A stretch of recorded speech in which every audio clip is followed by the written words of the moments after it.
آئینی عدالت کے چیف جسٹس امین الدین خان کا کہنا ہے کہ اس عدالت کا قیام ہماری قومی آئینی جدوجہد میں ایک اہم سنگ میل ہے۔ آئین کی تشریح شفافیت، آزادی اور دیانت سے کی جائے گی۔ بنیادی حقوق کا تحفظ آئینی عدالت کی اولین ترجیح قرار دیا۔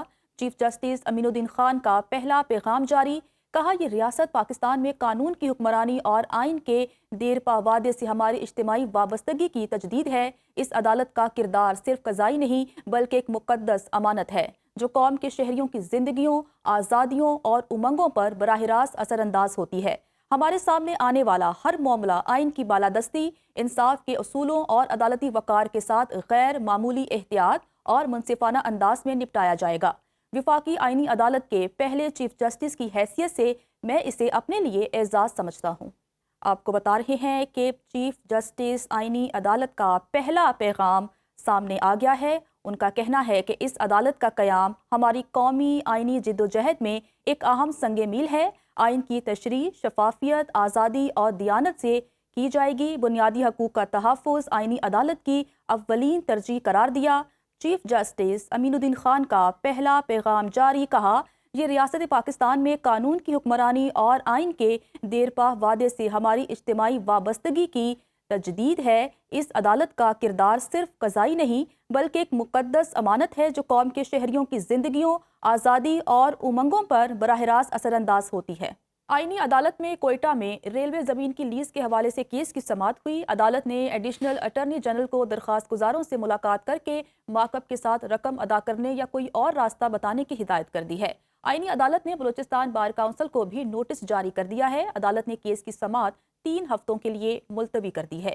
آئینی عدالت میں کوئٹہ میں ریلوے زمین کی لیز کے حوالے سے کیس کی سماعت ہوئی۔ عدالت نے ایڈیشنل اٹارنی جنرل کو درخواست گزاروں سے ملاقات کر کے مارک اپ کے ساتھ رقم ادا کرنے یا کوئی اور راستہ بتانے کی ہدایت کر دی ہے۔ اسی پر ہی بات کر لیتے ہیں سنو نیوز کے نمائندے عامر بلوچ سے۔ عامر، اس سماعت کا احوال بتائیے گا۔ آج دیکھیں، وفاقی آئینی عدالت میں آج کوئٹہ میں جو ریلوے زمین ہے اس کی لیز کے حوالے سے ایک کیس کی سماعت ہوئی۔ اس میں عدالت نے ایڈیشنل اٹارنی جنرل کو درخواست گزاروں سے ملاقات کر کے مارک اپ کے ساتھ رقم ادا کرنے یا کوئی اور راستہ بتانے کی ہدایت کی ہے۔ آئینی عدالت نے بلوچستان بار کونسل کو بھی اس حوالے سے نوٹس جاری کیا ہے، جو آج درخواست گزاران کی جانب سے بیرسٹر گوہر عدالت میں پیش ہوئے اور انہوں نے عدالت میں موقف اپنایا کہ سپریم کورٹ نے لیز پراپرٹی پر جو نوٹس لیا تھا اس کی کارروائی کی، اور اس کے علاوہ کوئٹہ میں ریلوے کی کل جو 117 پراپرٹی تھی جن میں سے 4 میرے موکل نے لیز پر لی تھی، اور ان 117 پراپرٹی میں صرف 4 پر ہی تعمیر نہیں ہوئی، باقی زمینوں پر تعمیر ہو چکی ہے۔ انہوں نے یہ بھی موقف اپنایا کہ زمین کی لیز کے حوالے سے ہمارا معاہدہ 8 اکتوبر 2009 کو ہوا تھا، ہم نے لیز کی رقم کی ادائیگی مکمل کر دی تھی۔ معاہدے کے بعد سپریم کورٹ نے سو موٹو کارروائی کی اور 8 دسمبر کو لیز چیلنج کی گئی۔ اس وقت جو 117 میں سے صرف 4 پراپرٹی خالی تھی۔ منسٹر گور نے یہ بھی موقف اپنایا کہ ہمیں زمین استعمال کرنے کے لیے 5 سال کی مدت دی گئی، اتنے عرصے میں تعمیر بھی ممکن نہیں ہو سکتی۔ انہوں نے استدعا کی کہ جو لیز کا دورانیہ ہے وہ بڑھا دیا جائے۔ اس کے بعد عدالت نے کیس کی جو سماعت وہ 3 ہفتے کے لیے ملتوی کی، اور جو چیف جسٹس آئینی عدالت ہے امین الدین، ان کی سربراہی میں 3 رکنی بینچ نے یہ کیس کی سماعت کی۔ جی ٹھیک ہے، کیس کی سماعت 3 ہفتے کے لیے ملتوی کر دی گئی ہے۔ عامر بلوچ، آپ کا بہت شکریہ۔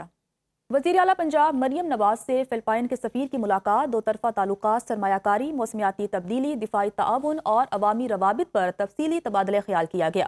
ملاقات میں فلپائن اور پنجاب کے مابین اشتراک کار مزید مضبوط بنانے پر اتفاق ہوا۔ اہم ملاقات ہے جس کے بارے میں آپ کو اپڈیٹ کر رہے ہیں کہ وزیر اعلیٰ پنجاب مریم نواز سے فلپائن کے سفیر نے ملاقات کی ہے۔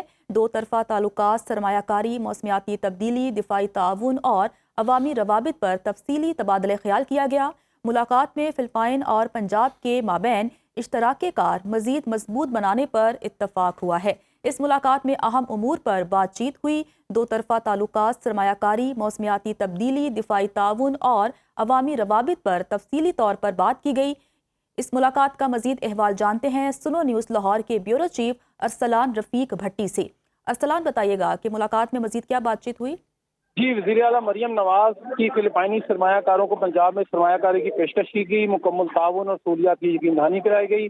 پاکستان اور فلپائنز کے درمیان دوستی 76 برسوں پر محیط اور ایک مضبوط اور باوقار رشتہ ہے۔ لاہور اور پنجاب کی سرزمین اپنے دروازے ہمیشہ دوست ممالک کے لیے کھلے رکھتی ہے۔ ان کا یہ بھی کہنا تھا پاکستان اور فلپائن کے درمیان روحانی اور تہذیبی اقدار، امن، انسانیت اور ہم آہنگی ہمارا مشترکہ ورثہ ہے۔ پاکستان اور فلپائن کے مابین 25 MOUs 2022 کا دفاعی تعاون کا معاہدہ تعلقات کو ایک نئی جہت دے رہا ہے۔ یہ کہنا تھا وزیر اعلیٰ پنجاب کا۔ فلپینی سفیر کا اس معاملے میں کہنا تھا کہ فلڈ میں اور دیگر پاکستان کے شعبے میں خاص کر پاکستان جو ہے وہ فلپائن کے تعاون کر سکتا ہے، اور یکساں طور پر دونوں کا مسائل تقریباً ملتے جلتے ہیں۔ ان کا یہ بھی کہنا تھا کہ فلپائن کی ڈیزاسٹر مینجمنٹ مہارت سے پنجاب ادارہ جاتی تبادلوں کے ذریعے استفادہ کر سکتا ہے۔ پاکستان پائیدار امن اور ڈی ریڈیکلائزیشن کے اقدامات کی مکمل حمایت کرتا ہے۔ جی ٹھیک ہے ارسلان رفیق بھٹی، آپ کا بہت شکریہ۔